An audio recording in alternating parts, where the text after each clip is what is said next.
자, 유압 펌프가 고장나면 보통 어떻게 하시나요? 그냥 새 걸로 바꾸시나요? 오늘은요, 이 고장난 펌프를 단순한 부품이 아니라 마치 하나의 사건 현장처럼 다뤄볼 겁니다.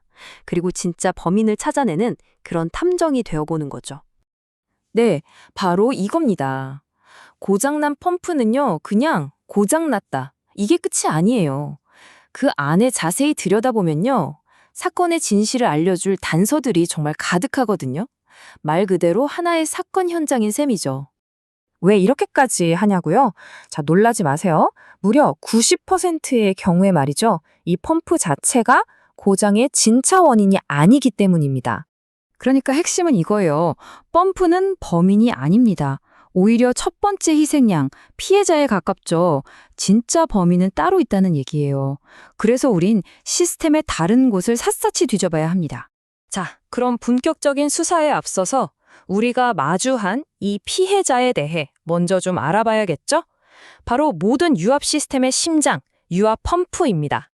오늘 우리가 집중해서 볼 건 바로 이 유압 시스템인데요.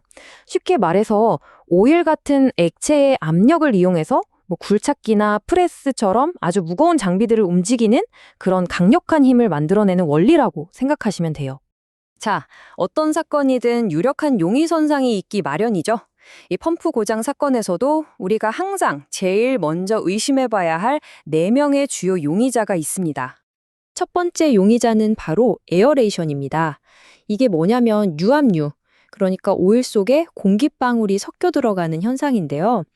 이 작은 공기방울들이 압축되면서 엄청난 열과 충격을 만들어내거든요. 마치 펌프 내부를 손상시키는 조용한 암살자 같다고 할 수 있죠. 그리고 에어레이션이랑 아주 비슷한 사촌격인 녀석이 있어요. 바로 캐비테이션입니다. 이건 외부에서 공기가 들어오는 게 아니고요.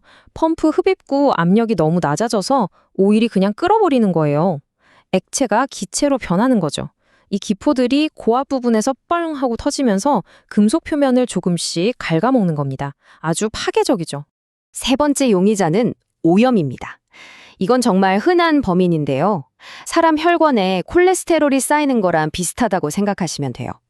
유압유에 섞인 아주 작은 먼지나 물, 아니면 쇳가루 같은 것들이 펌프 안을 돌아다니면서 부품들을 계속 긁고 마모시키는 거죠. 자, 그리고 마지막 4번째 용의자는 과압입니다. 이건 말 그대로예요. 펌프가 견딜 수 있는 것보다 훨씬 더 높은 압력을 계속 가하는 거죠. 부품들을 계속 한계까지 몰아붙이니까 결국엔 버티지 못하고 망가지는 겁니다. 자, 용의자 4명을 모두 살펴봤습니다. 그럼 이제부터는 이 용의자들이 현장에 어떤 결정적인 증거, 어떤 흔적을 남기는지 과학수사하듯이 한번 꼼꼼히 뜯어보겠습니다. 자, 첫 번째 증거물입니다. 여기 이 베인 표면을 한번 보세요. 뭔가 서리가 낀 것처럼 뿌옇게 변했죠? 이게 아주 중요한 단서거든요.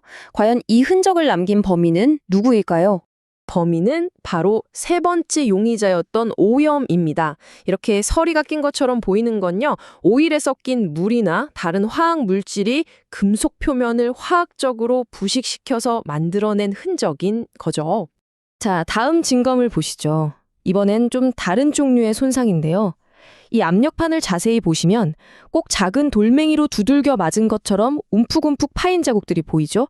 이것도 어떤 용의자가 남긴 아주 특징적인 서명 같은 겁니다. 네, 이건 바로 에어레이션이 남긴 전형적인 흔적입니다. 혹시 펌프가 작동할 때 마치 자갈 굴러가는 것 같은 이상한 소리가 들린 적이 있으신가요?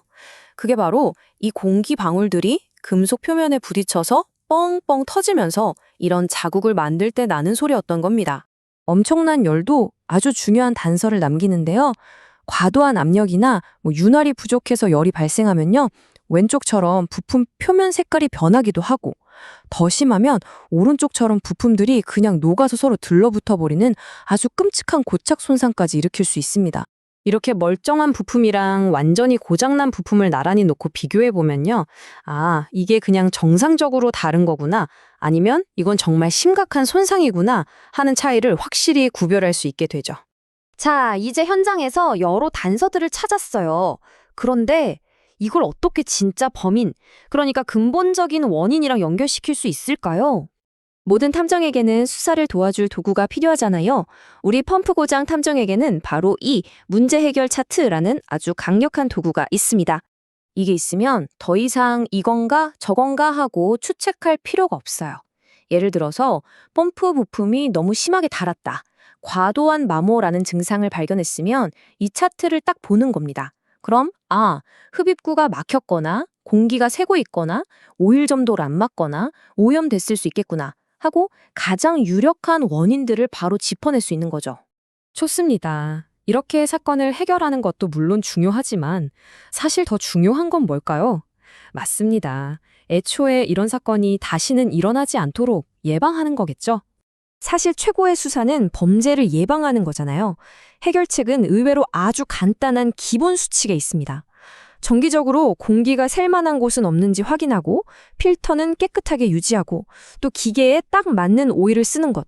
이 기본적인 것만 잘 지켜도 우리가 아까 봤던 그 4명의 용의자들을 대부분 막을 수 있습니다. 꼭 기억하세요. 모든 고장난 펌프는 반드시 단서를 남깁니다. 이제 여러분은 그 단서를 읽는 법을 아셨습니다. 다음부터는 단순히 부품만 가는 기술자가 아니라 사건의 진짜 원인을 파헤치고 해결하는 멋진 탐정이 되어보시는 건 어떨까요?